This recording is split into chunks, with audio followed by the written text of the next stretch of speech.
আসসালামু আলাইকুম। আমি এখন কুয়াকাটা সমুদ্র সৈকতে দাঁড়িয়ে আছি। আর এই কুয়াকাটা সমুদ্র সৈকতটি বাংলাদেশের দর্শনীয় স্থানের মধ্যে একটি অন্যতম দর্শনীয় স্থান। কিন্তু দুঃখজনক বিষয় হলো সত্য, কিছু পরিকল্পনার অভাবের কারণে আজকে এই কুয়াকাটা সমুদ্র সৈকত জনসমানব শূন্য হয়ে যায়। এই সমুদ্র সৈকতে কোনো মানুষ এখন আগের মতো আর দেখা যায় না। এখন মানুষ দিন দিন কমে যাচ্ছে। কী কারণে মানুষ দিন দিন কমে যাচ্ছে, এর কারণগুলো আমি এখন আপনাদের সামনে তুলে ধরব। এই যে দেখেন, এখানে কিন্তু একসময় অনেক মানুষ থাকতো, কিন্তু আজকে কোনো মানুষ নাই। এরপর যা জনমানবহীন শূন্য। তারপর এর এক নম্বর কারণ হচ্ছে তেল সংকটও কিছু আছে। তেল সংকটের কাহিনীটা আমি আগে বলি। এই যে দেখতেছেন ফেসবুকগুলো, আমার পাশে কিন্তু অনেক ফেসবুক দেখতেছেন। এগুলো কিন্তু মানে জাদুঘরের মতো সাজিয়ে রাখা হয়েছে। কারণ হচ্ছে এই ফেসবুকগুলো এখন পানির মধ্যে আমার দিয়েছেন এখন তেলের কারণে। এই ফেসবুকগুলোতে প্রায় 50 থেকে 60 লিটার তেল লাগে প্রতিদিন। 50 থেকে 60 লিটার তেল লাগে, যে কারণে তারা মানে আমরা তো তেলের পাম্পে গেলে পরে দেখা যায় 5 লিটারের উপরে দেন, অথবা এরকম সমস্যার কারণে কিন্তু এই মানে তারারে তেল না 50 লিটার 60 লিটার তেল না দেওয়ার কারণে এই ফেসবুকগুলো কিন্তু আজকে কেন প্রায় অনেক ফেসবুক প্রায় 100র মতো হবে। এগুলো সব তারা সাজিয়ে রাখছে এই লাইন ধরা, এই বরাবর 100র মতো হবে ফেসবুকগুলো লাইন ধরে সাজিয়ে রাখছে। কারণ তারা এখন এগুলো ফেসবুকগুলো মানে নিচে নামায় না। নিচে না নামানোর কারণে দর্শকরা কিন্তু এগুলো বিভিন্ন উপভোগ করার জন্যই কিন্তু আসে, কিন্তু তারা যখন এগুলো পায় না তখন তারা এখানে আসে না। তারপর একটা জিনিস দেখেন, এটা কিন্তু এখানে কিন্তু 18টা স্পট আছে, হুন্ডা দিয়ে ঘোরা যায়। এই মাথা থেকে ধরে একবারে ওই যাওচর শাখা থেকে ধরে অনেক জায়গা আছে। মানে এগুলো তারা নদীর পাড়ে পাড়ে নদীর মানে বঙ্গোপসাগরের যে সাইডটা আছে না, এই তীরে বর্তিতে জায়গায় জায়গায় কিন্তু একবারে ওই মাথা ফোনে তারা নিয়ে যায়। কিন্তু এই মাথা ফোনে নিয়ে যাবে, তারা যে তেল আছে না, এই তেল সংকটের কারণে তারা কিন্তু হুন্ডা দিয়ে রাইড করতে পারে না। এবং যে ভাড়া পূর্বে ছিল তার চেয়ে কিন্তু ভাড়াও তারা বাড়াইছে। ঠিক আছে, আর বাড়ানি বড় জিনিস না, তারা সিরিয়াল ধরে তেল আনতে গিয়ে তারা হিমশিম খেতে হচ্ছে। যে কারণে কিন্তু অনেকে, যেমন ধরেন 20 জন যদি থাকতো, এখন মাত্র 2 জন অথবা 3 জনে হুন্ডা মানে চালাইতেছে, বাকি 18 জনই মানে বাদ দিয়া দিছে। কারণ এইভাবে কিন্তু তারা ব্যবসার কিন্তু মানে লসের ঘাটতি দেখা যায়। একটা দেখাইলাম, 2টা দেখাইলাম তেল সংকট, আরও অনেক কিছু আছে এরকম কারণ। তারপর এখন আরও কিছু উল্লেখযোগ্য কারণ আছে, এগুলো আমি আপনাদের দেখানোর চেষ্টা করতেছি। এখন আমি কিছু অবকাঠামোগত সমস্যা আছে, ওইগুলো আমি একটু দেখানোর চেষ্টা করতেছি।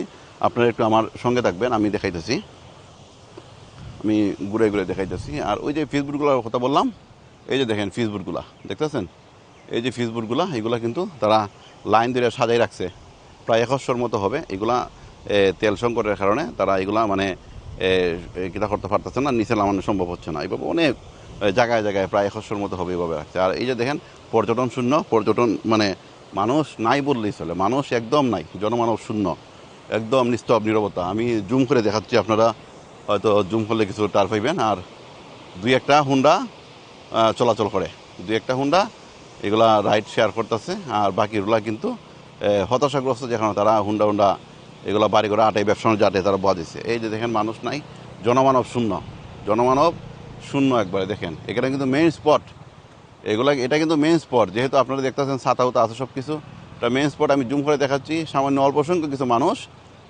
দেখা যেতেছে, অল্প সংখ্যক কিছু মানুষ। ঠিক আছে, অল্প সংখ্যক কিছু মানুষ দেখা যেতেছে, আর কোনো মানুষ নাই। এটা 5ই আগস্টের পর থেকে মানুষ এক কথায় হারিয়ে গেছে।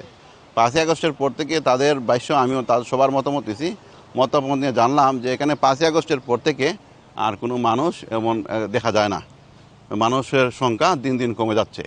ঠিক আছে, আমি এখন কিছু অবকাঠামো দেখাইব, যেগুলা মানে ভাঙ্গাচোরা হয়ে গেছে গিয়া, এগুলা কিন্তু মেরামত করা আর হচ্ছে না।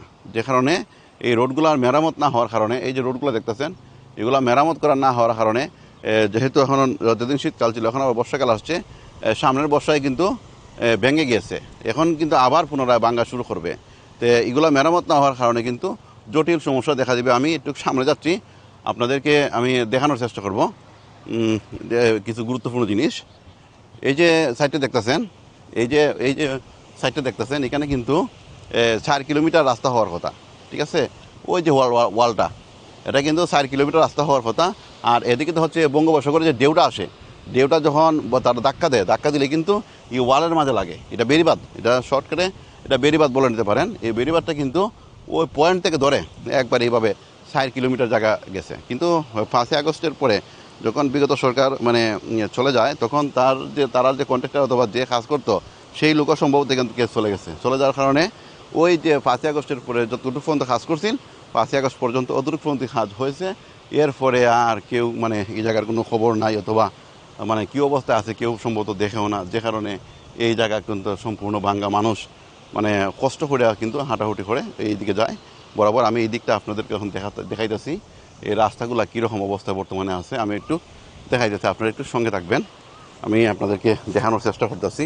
এই রাস্তাগুলোর কারণে কিন্তু এখন মানুষ মানে সম্ভাবনা আছে যে সামনের যে কী হচ্ছে, সামনের যে রাস্তাগুলা মানে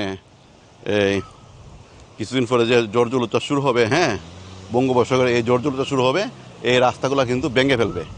মানে প্রথম বাড়ির ছুটি কিন্তু ভেঙে ফেলবে, প্রথম যখন ধাক্কা দেবো তখনই ভেঙে ফেলবে। কিন্তু এই শীত সিজন গেল, এখন বর্ষার সিজন চলে আসছে, এখনও কিন্তু এগুলো কিন্তু মেরামত করা হয় নাই, যে কারণে কিন্তু ভবিষ্যতে কিন্তু মানে বিরাট একটা ক্ষতির সম্মুখীন হবে বলে তারা আশা করতেছে। যে কারণে তারা প্রত্যেকের দাবি একটা ওই যে এই বেড়িবাঁধটা যাতে সুন্দর করা হয়, না হলে কিন্তু পরবর্তীতে কিন্তু ভুগতে হবে। ঠিক আছে, এই যে দেখেন বেড়িবাঁধটা আমি দেখাইতেছি, এগুলা কিন্তু পরিষ্কার পরিচ্ছন্ন সুন্দর না করার কারণে আজকে কিন্তু মানুষ নাই, জনমানব শূন্য। দেখতেছেন অবস্থা, হাহাকার অবস্থা বিরাজ করতেছে, মানুষ নাই, হাহাকার অবস্থা বিরাজ করতেছে প্রতিটা লাইন, প্রতিটা সেক্টর। আমি আপনাদেরকে সব কিছু দেখানোর চেষ্টা করতেছি। এই যে বেড়িবাঁধ, এটা ঠিক আছে, এইটা হচ্ছে বেড়িবাঁধ। আমি ফ্রুট আছি সিঁড়ি দিয়ে, আপনাদেরকে দেখানোর চেষ্টা করব। আপনারা একটু দেখেন যে কি অবস্থা, আমাদের অবকাঠামোর অবস্থা দেখেন। আমাদের যে বর্তমান অবকাঠামো, এই হচ্ছে বর্তমান অবকাঠামো। কারণ এগুলো যদি মেরামত করা না হয়, এগুলো যদি ঠিকঠাক করা না হয়, তাহলে কিন্তু মানুষ আসবে না। আর মানুষ না আসলে তারা খাবে কি? এই যে দেখেন অবকাঠামোগুলা দেখতেছেন, এইগুলা কিন্তু যেভাবে ছিল ওইভাবেই রয়ে গেছে, এগুলো আর ঠিক করা হয় না। দেখছেন অবস্থা, এটা কিন্তু এভাবে 4 কিলোমিটার রাস্তা, এভাবে একটু দুইটুক না, এরকম 4 কিলোমিটার রাস্তা আমি দেখাইতেছি। আরও এইরকম কিন্তু 4 কিলোমিটার রাস্তা, একটুক দুইটুক না, অনেক জায়গা নেই। আর এই যে বেড়িবাঁধটা দিলে কিন্তু মানে ঢেউয়ের যে বাড়িগুলো আছে না, ঢেউয়ের বাড়িগুলো আসবে না। এই যে ঢেউ দেখছেন, বঙ্গোপসাগরের ঢেউ এই দিকে ধাক্কা খায়। তো এটা অবকাঠামোটা সিস্টেমটা এরকম ছিল। ওই জায়গাটা আছে না, এটা ড্রেন, এটা ড্রেন করা হয়েছে, এটা হচ্ছে ড্রেন। আর ড্রেনটা করার পরে ড্রেনের বাম পাশে কিন্তু রাস্তা করা হয়েছে, মানে পরিকল্পনা কিন্তু খুব সুন্দর ছিল। এটা হচ্ছে ড্রেন আর এইটা হচ্ছে রাস্তা, এটা হচ্ছে রাস্তা, দেখতেছেন অবস্থা, এটা হচ্ছে রাস্তা। মানে ড্রেনও দেওয়া হয়েছে, মধ্যখানে রাস্তা করা হয়েছে, মানে সুন্দর পরিকল্পনা কিন্তু, বুঝছেন নাকি? এটা কিন্তু মানে এই পরিকল্পনা মাফিক কাজ করা হয়েছে। কিন্তু দুঃখজনক বিষয় হলো এই কাজগুলো 5ই আগস্টের পরে সম্পূর্ণ বন্ধ হয়ে যায়।